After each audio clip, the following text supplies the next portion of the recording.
you, every man, a woman, boy and girl. We got the job to remake the world. So get up, unite, people, play the world. Get up, unite, come on, and get up, get up, unite, people, play the world. Get up, unite, people, play the world. We make the world, we got to start with this land. Our country is sinking in the sand. The president is just one man. He can't solve everything, but united we can. Or you people can lend a hand. An example of God, great man. Come on, be a brave woman, be a strong man. Show the American how to be American. And you know, united people, play the world.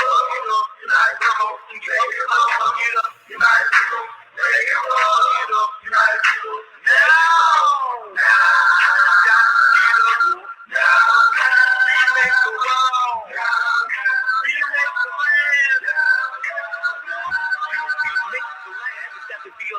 You got to start with your neighborhood. Let's keep them clean because we should get children involved, and then they will not go to be tough, go to be hood if you want to do some good. Get up tonight, get up, get up, get up, now the most important part must be dealt to tend to your country is dealt to act to your communities well to give your children some help. I got, you got, we got to listen to what I tell you to put the world in the right state of health. We make the world by making yourself to get up. United people, play your role. Get up, united, come on, get up, get up, get up. United people, play your role. Get up, united people, play your role.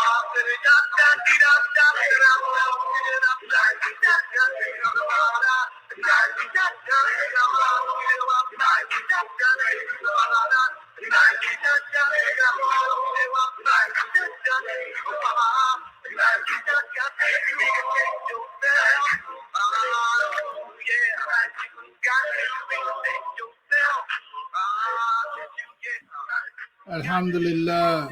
الحمد لله رب العالمين وبسم الله الرحمن الرحيم وأشهد أن لا إله إلا الله وأشهد أن محمد رسول الله. Dear brothers and sisters, Assalamu alaikum wa rahmatullahi ta'ala wa barakatuh. Alhamdulillah, thank you for joining us this morning for All Things Human. Alhamdulillah. We just listened to about 30 minutes of what's going to turn, inshallah, Allahu alam, turn out to be at least a two-part, but probably possibly a three-part based on our timing, of a lecture 1984, Imam Muhammad in Harlem, New York. So mashallah, we will get back to the balance of that next week, inshallah. And the Imam is addressing sustainable progress. It has no particular title in my archive, but the subject that he's talking about, sustainable progress, sustained progress.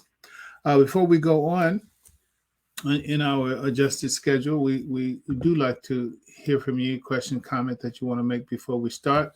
I can see comments for Facebook and YouTube Live segments as well. So if you want to type in a comment or a question, you can do that. There's a limited time for the opportunity to do that. So now is the time if you plan to do it.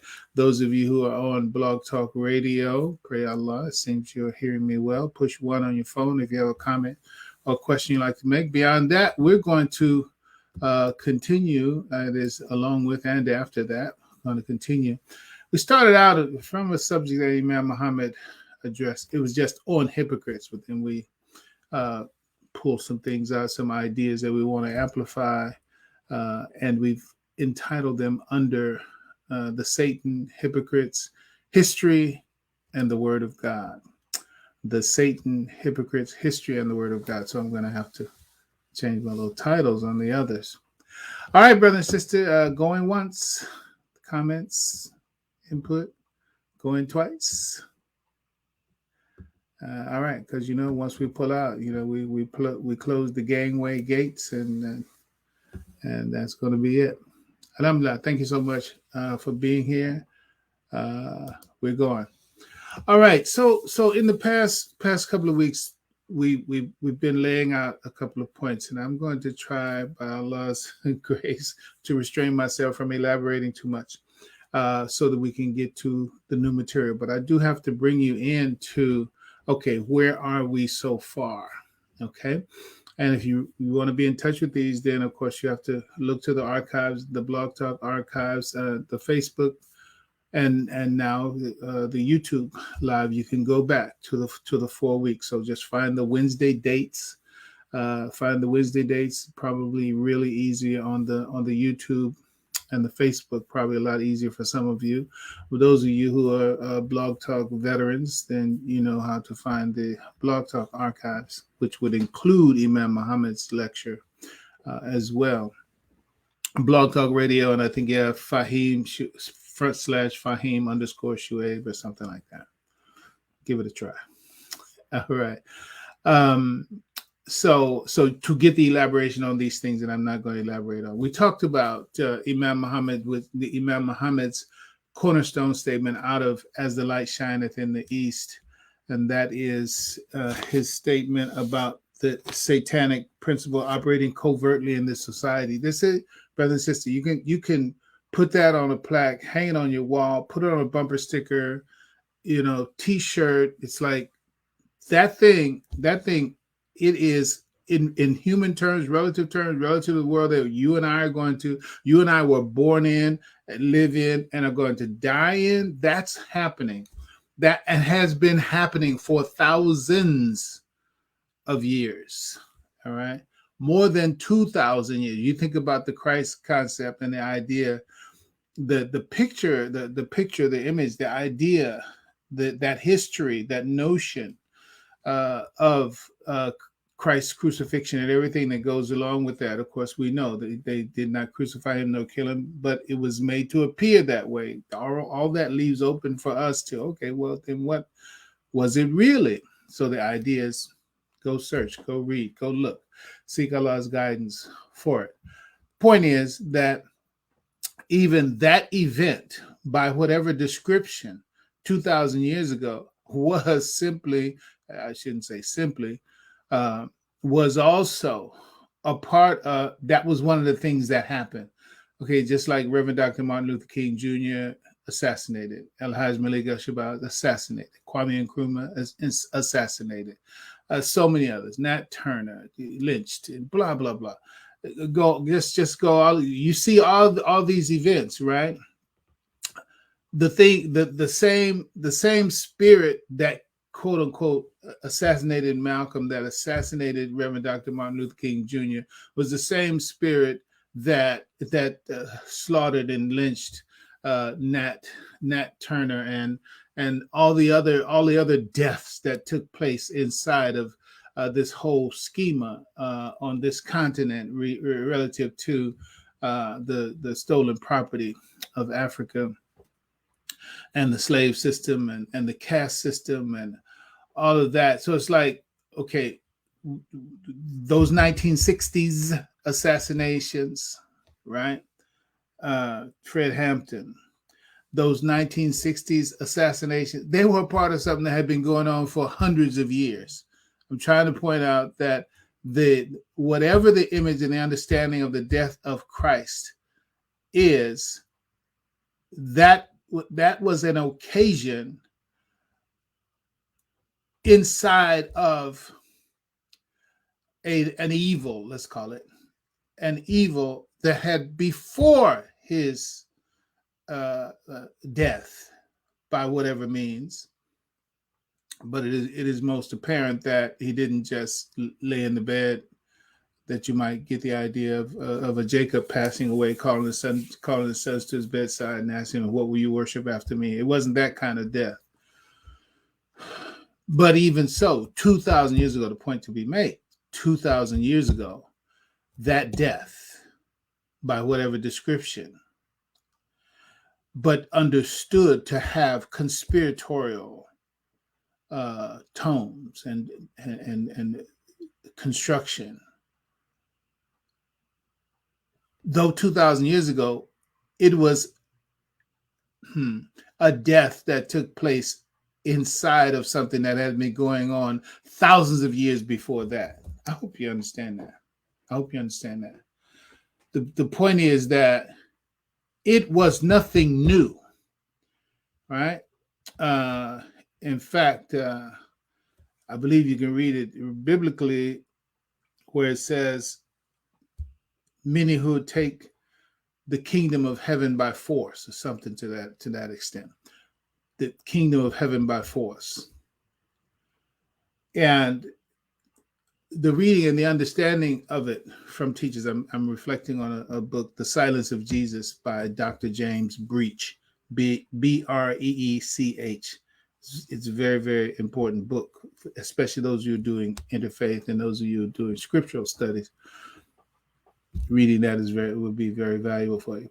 But the point to be made here is that the idea of the kingdom of heaven is representation of a sacred historical aspiration inside of the family of those who worship God. That is, you have the conversation about the promised land. You have the conversation about the kingdom of heaven. This destiny, this aspiration, trying to get to this place, and that reading is saying every time those who strive for it, there are those who are also fighting against them, killing. And the Quran talks about the killing of the prophets, right? So my point is, what's happening right now is not new. What's happening right now, right? And the ones who are carrying out the plan right now, today, it is a battle. It is a war. We're very Muslims, Socios Imam Wardini Muhammad particularly. We're very sober. We're very stable minded. We're not unhinged on this. It's like it's really that war. It is that war, and that war is that there are wars that we see physically, literally on the earth, boots on the ground, that kind of thing. Afghanistan, Iraq, Syria, and other places. That's one. Those kinetic wars, those are going on. But those kinetic wars are just like, there's like pimples on the body of Auzubillah. I'm saying that to say, it's like, I'm not minimizing the hurt, the pain, the suffering, the violence, the evil, but tumult and oppression is worse than slaughter, right?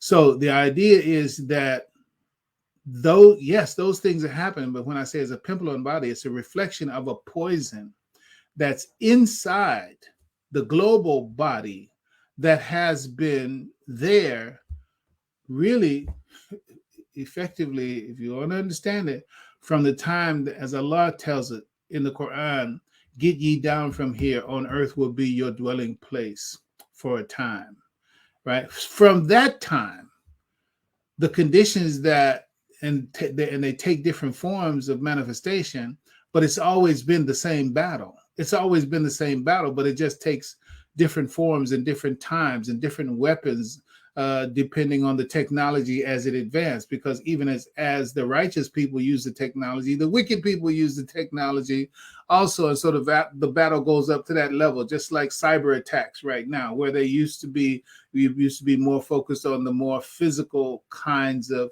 espionage and this and that, what have you, war, battle, etc.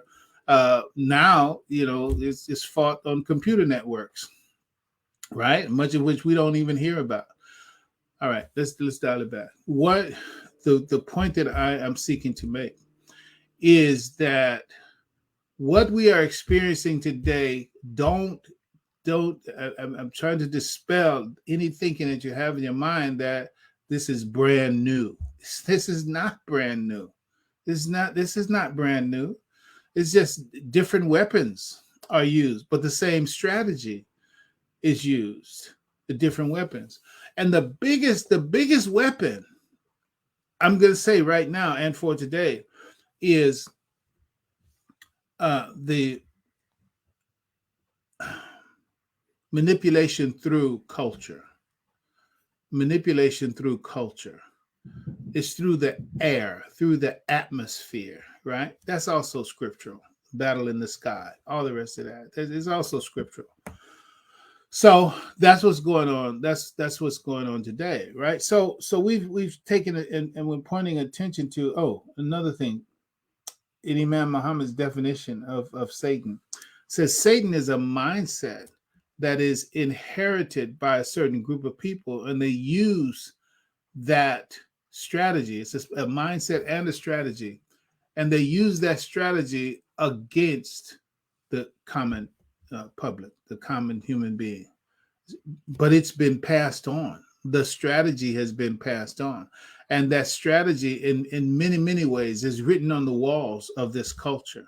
But most people can't read the writing on the wall of this culture, and the ones who can't read the writing on the walls of culture, as a general rule, which is about 99% of the society, that the ones who can't read, they are subject to those who can read the writing that's on the wall, right? That's it. So when Imam Muhammad rahimahullah, way back in 40 years ago, and I was just saying that, alhamdulillah, we thank Allah. Imam Muhammad rahimahullah, by virtue of the knowledge that remains here with us from what he has given us, he is still leading us. Get it straight. Get that straight. Imam Muhammad is still leading us. How? With the knowledge that is still present, that he left 40, 50 years ago. Alhamdulillah Rabbil Alameen.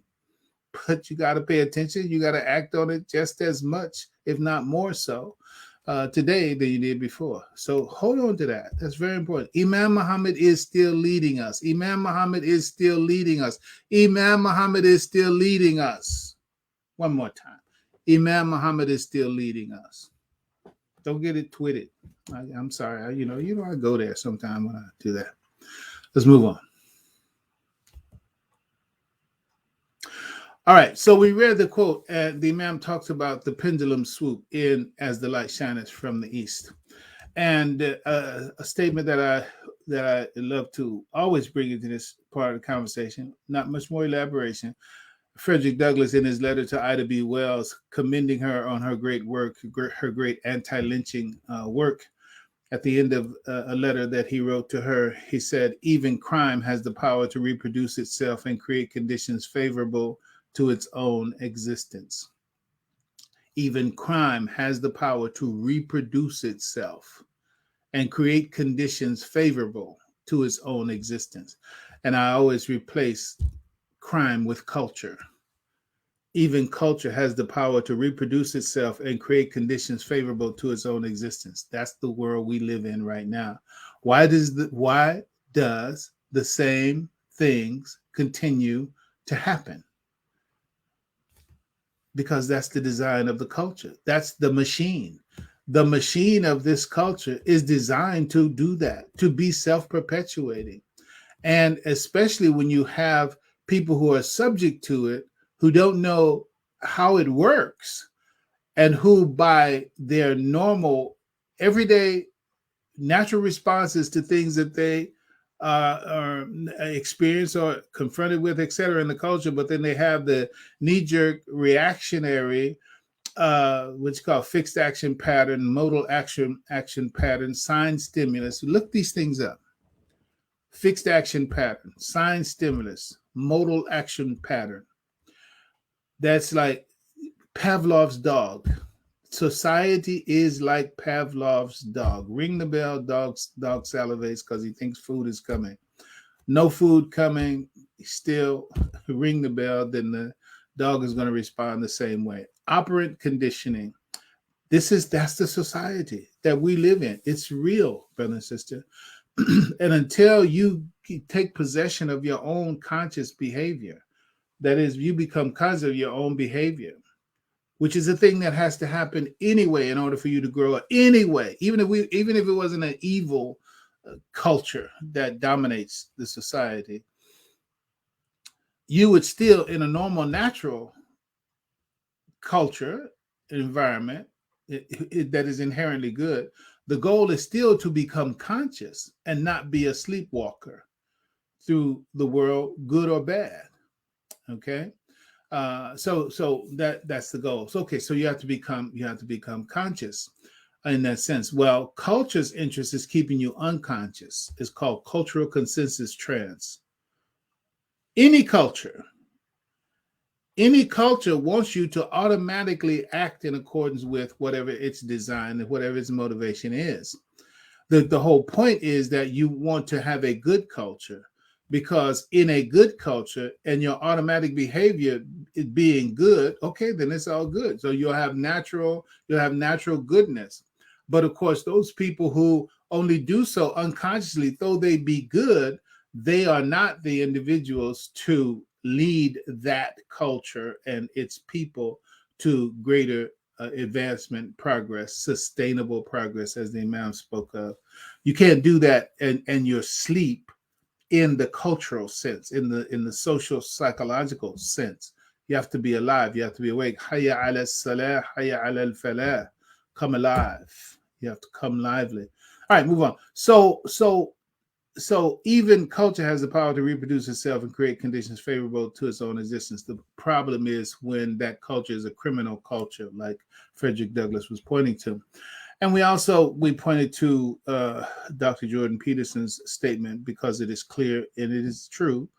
Allahu Alam. It says that something we cannot see protects us from something we do not understand. The thing we cannot see is culture in its intrapsychic or internal manifestation. See, culture is like one of those two-faced mythical gods. I think it's Janus. I think that's the creature. I don't know anything more than that. I just know mythical god, two faces. I believe his name is Janus. But the point is that there's two sides to everything, right? You have the devouring mother, and you also have the loving, embracing mother, right? So there are frightening things about mother, especially when you are a baby, a child under mother's caressing influences, right? So you can go to her for protection, but then also she can threaten you and be threatening to you in such a way, because that's one of the ways she got us to behave. Right? You remember that, mama could just look at you in a certain way and strike terror in your mind just by looking at you, right? So that is, from a psychic point of view, is like, man, mama is scary, but then mama is beautiful, loving, and I want to be with her, right? Okay, same way with father. Father, likewise. Father's strong and protective, but then also father can be domineering and oppressive, etc. That's the duality of reality. That's all a part of it. And that's how we got the world that we got. The two sides of both of them, right? Yeah. So the point is that we need both. It happens. You have the khair and the shar of both, and sometimes it's necessary. Some of us, if we didn't get whippings when we were younger, we would not be as well suited as we are right now. No doubt, there were those that whose parents went to an extreme, and people suffer some very serious psychic traumas that remain for that. But mashallah, I mean, that's a part of the whole scenario. But it just suffice it to say that once the culture gets constructed, it serves a protecting force, just like a wall around the city. It serves a role just like a wall around the city. But again, while it protects, it also sets limitations. It's like you set a wall. Okay, if you stay inside, you're going to be safe and protected. But stay inside, you also won't be able to make progress, right? You go outside, your survival is threatened. But you go outside, you also have the possibility of greater progress, of finding another world and other resources, blah, blah, blah. That's the challenge of life, right? All right, so seeing the khair and the shar of, culture. And this is why Allah subhanahu wa ta'ala tells us, وَلْتَكُمْ مِنْكُمْ أُمَّةٌ يَدْعُونَ إِلَى الْخَيْرِ. Allah tells us, build your own culture. Build your own culture. And don't stop thinking that it's just the aesthetic culture. It's not just art or my brother William, he's got another language for it. I like that language. But I'm not remembering it right now. But music, as it's usually called. Don't think that it's just that art, music, poetry, literature, clothes, food, stories, No, that's a part. That's a part of the aesthetic culture. And those are artifacts that hold on to values, et cetera, et cetera. But the culture is the whole thing. Check in with Ismail Rajai Faruqi on Tawheed and its implications for thought and for life. Very, very important book. It's one of those books that you should not die without having read that book. Tawheed, its implications for thought and for life. And he has in it a section that talks about ummatism. Ummatism. Just read that and you can get the totality of and more of what I'm saying. Here, the point is that you have to build ummah, because ummah, once it's constructed, it does all the things that you want to have done. See, this, like Frederick Douglass' statement said, even crime has the power to reproduce itself and create conditions favorable to its own existence. Okay, but you have to get that crime established, and once that crime is established, then the criminal empire, power, empire, Godfather, all the rest of that they're feeding to the society, feeding to the culture, especially the underclass culture that Satan threatens with poverty.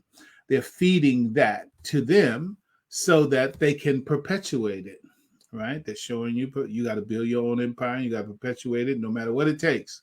Forget about what's moral. What's moral is doing the right thing for what you're about.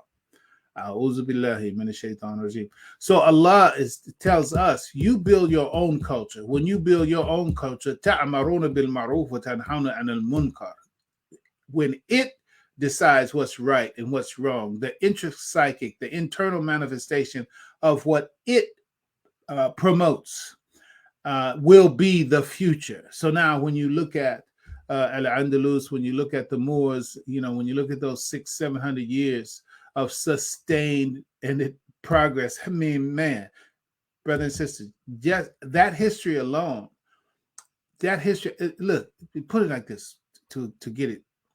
The Wright brothers, right? When they said, okay, it's probably somebody saying, no, they didn't start. It was a black man that did. MashaAllah, inshallah, I don't know. Let's just take advantage of what's out there, right? So the Wright brothers, the first flight that they took, whatever it was, that thing that was designed as sustained flight. I don't know how long it was. I'm comfortable saying, even in my ignorance, I don't think they flew a mile. I don't know. Either way, it was short by comparison to the kind of flights that are flown nowadays. Absolutely. The point is, the fact is that just doing it, that was the breakthrough. That was the breakthrough. It's like, oh, okay. Then all the other advancements and all the other, evolution and increase came upon that success, right? So there's certain laws, certain rhythms, certain things certain dynamics that need to be put in place, certain constructions, certain things that had to be improved in order to extend the flight, sustain the flight, and get the flight to a point where it can carry passengers and take off and land safely and all of that. So all that's an evolution, right? Okay, now put that in cultural terms, and when you look at a civilization that lasts for a period of time, but we're going to speak to and about a civilization like that was represented by the Moors, for example. The whole cosmopolitan, if I can use that language, the idea, the interfaith, the intrafaith, it all. It's like, come one, come all, come learn. Let's sit, let's learn together. Let's be charitable. Let's be giving. Let's reduce and eliminate crime, and let's increase family, increase education, increase, the peace between everybody. Doing that for some 600 years on a global scale, as it were, at that time. It's like they had it figured out, and the figuring out is, of course, apply al-Islam the way that Allah had revealed it, in the Quran and to the life model of Prophet Muhammad, and then live that out. Take that algorithm, take that recipe, take that roadmap, and put it to work. And what do you see? You see 600 years of sustained progress and sustained social, sustained civilization. So the point is that's what happens. وَلْتَكُنْ مِنْكُمْ أُمَّةٌ. That's what happens. When you build an ummah, that's what happens. And once you build an ummah, go back to Frederick Douglass' statement, it has the power to reproduce itself and create the conditions favorable to its own existence. Brother and sister, I hope you're hearing me say, it's like, listen, the goal is build ummah, and then ummah will self-perpetuate. Build ummah, and then ummah will self-perpetuate. So listen, so what's stupid? Listen to this. What's stupid? What's stupid is arguing about, well, what is ummah? Who's building ummah? Who's gonna be in charge? Whatever stupid stuff around. Oh, what he doing? Oh, what's she doing? Oh, who they think they are? Who he think he is? Wait a minute. Are we built? What are we? What is the ummah supposed to be built for? Ummah is to be built for the future of all of us and the future of the generations coming after us. It's like they got there the TV commercial about whatever, making environmentally smart decisions, blah, blah, blah. And the punchline in the commercial is little Asian boy, I believe he's Asian, either way. He said, I'm just 6 years old. You figure it out.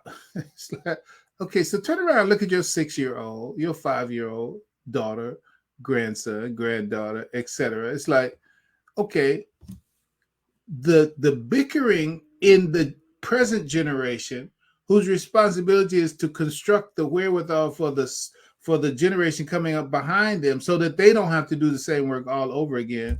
So any kind of strife between us is not working toward the project and the plan, and is not feeding into the future that they are looking forward to. And so therefore, when they get to that future, how should they feel about you? You spent your time beefing and arguing and the fitna, if you will. Let's cut it short.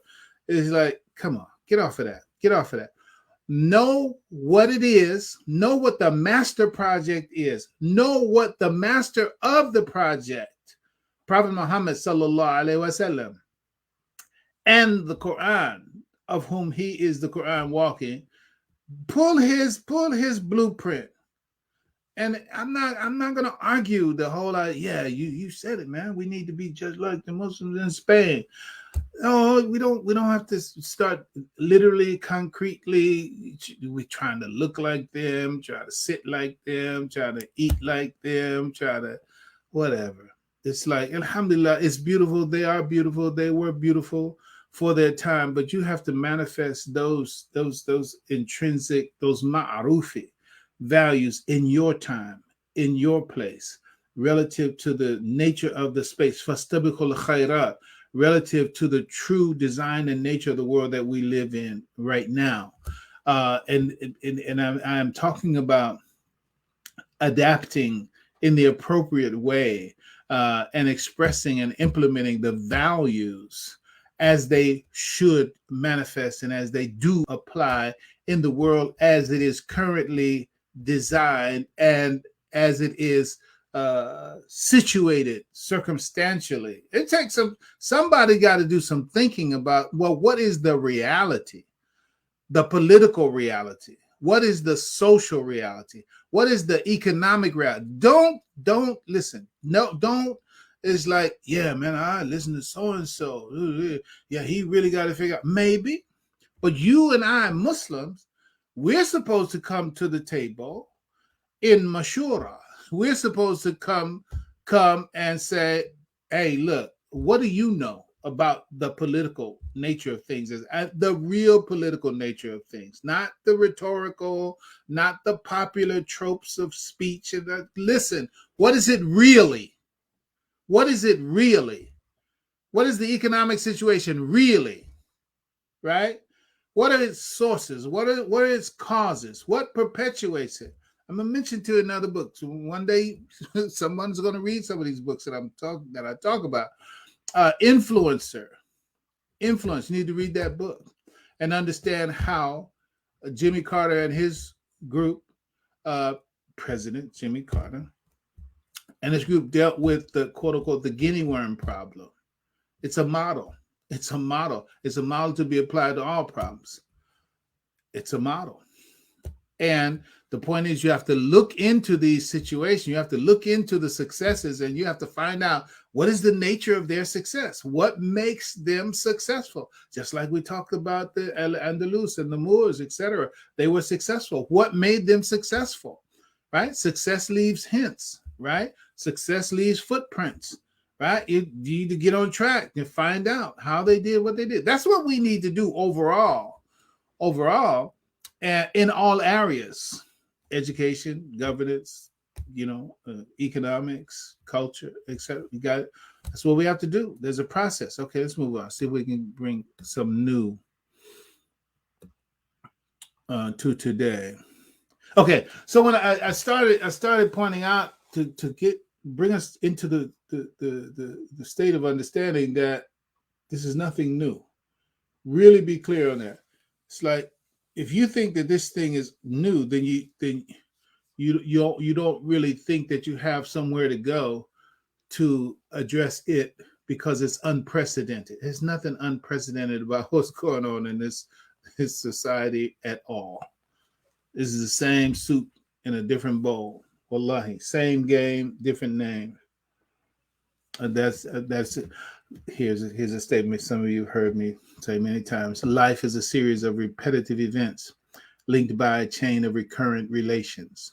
Life is a series of repetitive events linked by a chain of recurrent relations. I'll say it again. Life is a series of repetitive events linked by a chain of recurrent relations, meaning everything that's happening now has happened before. It's just different people. It's just different people. It's just like baseball. Baseball is being played today the way fundamentally it's been played for 100 years, right? But you have different pitchers, different catchers, different first basemen, It's like, but it's still the same game. You just have different people in those new positions, in those old positions. That is, new people in those old positions. All right. Okay. Same way. Political games, economic games, cultural games, right? Educational games, same game, different players. Another guy, something that you should read to understand the nature of the powers that be. The Forecaster. The name of the documentary is The Forecaster. And his name is Armstrong. Can't remember his first name right now. Last name Armstrong. He says, the reason that history repeats itself is because the passions of men never change. The reason that history repeats itself is because the passions of men never change. It's like, listen, do you think there's not somebody today that want to have the kind of, allow me to use this term, they want to have the kind of juice that Hitler had in his time? You think? And so many, anybody else that should see that whatever level, there's somebody that's trying to fill those shoes again, right? Hitler was trying to be Caesar, right? So it's like, so whatever. So the point is that history repeats itself because the passions of men never change. So, and this is why things just continue the way they are. This is why Allah's answer is the answer for all of it. Allah's answer is the answer for all of it. All right. So no matter, a person's been trying to be Caesar, trying to be Pharaoh, trying to be Hitler, trying to be whoever, fine. You're not the first one that ever tried that. And you never, and there's someone that was more successful at it than you, even before that. Right? Allah subhanahu wa ta'ala knows humanity, knows the destiny, knows our nature, knows the nature of creation. He created all of this. And so it's like then he reveals as, look, this is how you deal with that. In one book. This is how you deal with all of that. Don't worry about the Pharaoh. Don't worry about the Caesar. Don't worry about the Hitler. Don't worry about whoever else you want to put in that bag. Because what Allah reveals, as the Imam spoke of, makes quick work of all the rest of it. The problem remains, and the problem is, how well does the one who says they believe conform to, by application, what Allah has revealed and what is modeled by the Prophet? That's the problem. That's the problem. And I will say also another book, Abdul Hamid Abu Suleiman, for these balances, because I know I say things and there are those who are on the extreme end of what I'm saying, and yeah, that's right. But then automatically you get suited up for some kind of whatever. I don't want to be mean, but I gotta keep it a buck, man. You get suited up for a costume party mentally and physically, and that's not what we're talking about. We're not talking about window dressing. We're not talking about looking like. We're not talking about in some imaginary occupation of an image, and you're going to bring that to I'm East Oakland, right? And y'all take the rest of whatever your city. You know that city I'm talking about. So it's like, yeah, over there, and then you rolling down the street like that. Come on, that's not even real. I'm just from a visual point of view. And if you got it right psychically, then you don't need all that. Just apply the right knowledge. But if you don't understand the space-time considerations involved with it, then you don't have the right understanding, period. So a book, Abdul Hamid Abu Suleiman, Crisis in the Muslim Mind. Crisis in the Muslim Mind. That's another one that you shouldn't die without having read. Crisis in the Muslim Mind. So you can put the right context, the right context for Al-Islam, right? If you can get the knowledge, but if you don't know when to do what it tells you to do, then you're not on the khairat. And the book tells us, fastabiqul khairat, strive after what's best under the circumstances. But if you don't really understand the circumstances, how can you know what's the best thing to do? So analysis is in order, right? That's it. Okay. So, all right. So what's going on is nothing new.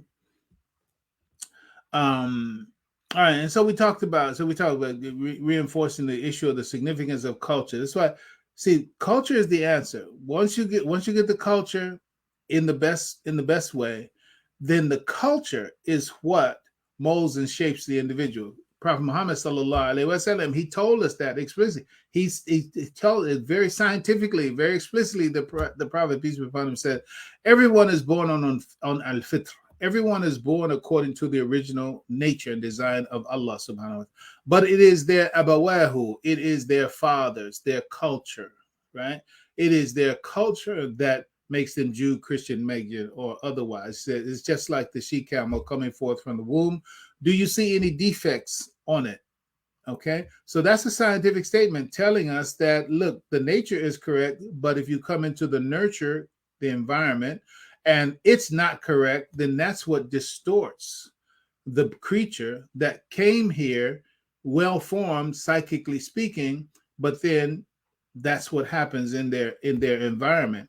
Okay, so the point is that if you have an environment that is toxic to the new birth, I think the Revelations, the Bible talks about the dragon waiting to devour the child when it's first born or something like that.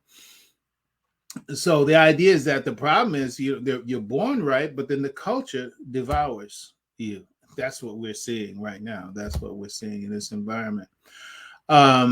Okay, so again, that's why it goes back to God says you need to make your own culture. Your children need to come out into a culture, a womb that you control, that you manage. And if you're not big enough now, if you don't have your own culture, then you by default will be in the culture of somebody else. And if their culture is not in your interest, then you're pretty much out of it. All right. So that's why the order goes back to the Muslims. Build your own culture, build your own culture, build your own culture. The language is ummah. The language is ummah. Build ummah, build ummah, build ummah. Don't think ummah means a population in a building. Yeah, man, we got a big ummah. Do you? How many of the needs of the total person that's in the building, how many of those needs when they leave the building are met by them? That's pretty much enough to say, right? I don't care. You're gonna have 10,000 people in the building for a Jummah. Then they go out. Okay, then where do they eat? Where do they live? Where do they buy their clothes? Where do they entertain themselves? Where do they do that? Until we meet those needs, we just have a feel good moment on Fridays. All right, so we got to move out on that. Okay, let's see if we get something new in relative terms, right?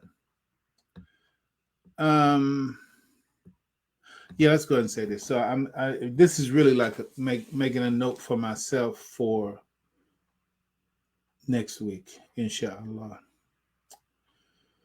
Imam Muhammad said many years ago, that's true. Capitalism and communism are two hands of the same master manipulator. Capitalism and communism are two hands of the same master manipulator. Very important. We won't elaborate on it now, but I'm gonna give you something to think about. One of the biggest sources of manipulation in this society is sex. Sex. I mean, sex is the thing. Sex is the weapon, right? In fact, there was a rock group called the Sex Pistols. So it's like, let's tell you something.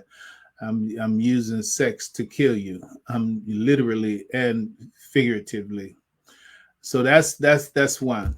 But what I delved into, just once that thought catches you, say, okay, let's follow it. See what the thought says. Because knowing that it's a powerful weapon that's being used, then okay, well, let's look at the word sex. It's like, where did that word really come from? I still don't know right now at this moment. I'm just having this moment with you, But then just looking at that, what is it that, because this is the shaitan actually uses that as a powerful weapon. Governor Cuomo and Bill Cosby and whoever else you got to hold. Where are they now? Russell Simmons, Kevin so-and-so. And no doubt there's some women who are caught up in all this too. Literally on the predator end of it, but moving away from that. So just put the word into the WDM decoder ring motif. Please accept my humor. Okay, SEX. Okay, let's turn it around. Why? Because just like the God dog paradigm, there's a strategy in the God dog paradigm. That's why we don't spell it G-O-D. We take the O out. When we do spell it G-O-D, D-O-G, that's in there. So S-E-X, X-E-S. All right. Okay, what is that? Excess. Excess. Use X-E-S. Excess.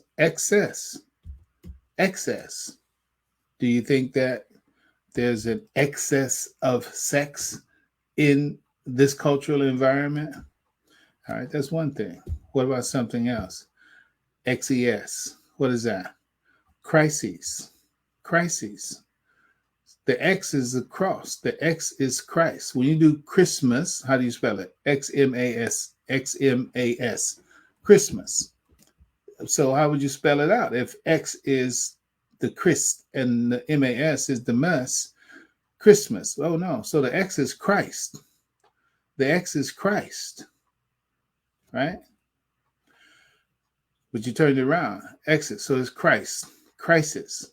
And what does this society do? This society manipulates us through crisis. And then inside of that, long teaching Imam gives on this. But it is expedient to you that I go away. It is expedient to you. Expedience. The speed of using excess. They use excess as an expedient in order to achieve their ends. Satan, right? Read one quote that we won't be able to elaborate on now, but inshallah, this I'm making these commentaries so as a note for next week. The real world Satan's strategy is to create strategic problems and then give birth to pairs of opposites relative to the problem and then manipulate both sides emotionally. See, Satan is the one that's creating the extremes, excesses. So you have people who are excessive on the conservative side. You have those who are excessive on the liberal side, quote unquote. And then Shaitan is the one who created the extremes. And now he sits above and manipulates one against the other and the other against the one. He feeds one. Haven't you heard that the same people were feeding both sides of both the world wars and making money going and coming? Haven't you heard that? That's Satan. That's how he operates. He don't care. He said we can always use one half of the poor to kill the other half. His first achievement is first create an antagonistic issue, controversy, et cetera, and then build up the bodies on both sides of the opposition and then feed one against the other. You gonna let them say that about your mama? You get that? That's how the media operates. And so now you have these whole conglomerates of people, ready to tear down the whole structure, January 6th, ready to tear down the whole structure based on the satanic creation of opposition and the feeding of the emotionality of both sides to an extreme, excess, crises. So they create a crisis and then they come in as the savior. A'udhu billahi minash shaitanir rajim. So inshallah, we'll travel a little further down that road next week. Thank you so much. Everybody have a wonderful day. Allah's peace be on you. Assalamu alaikum wa rahmatullahi ta'ala wa barakatuh.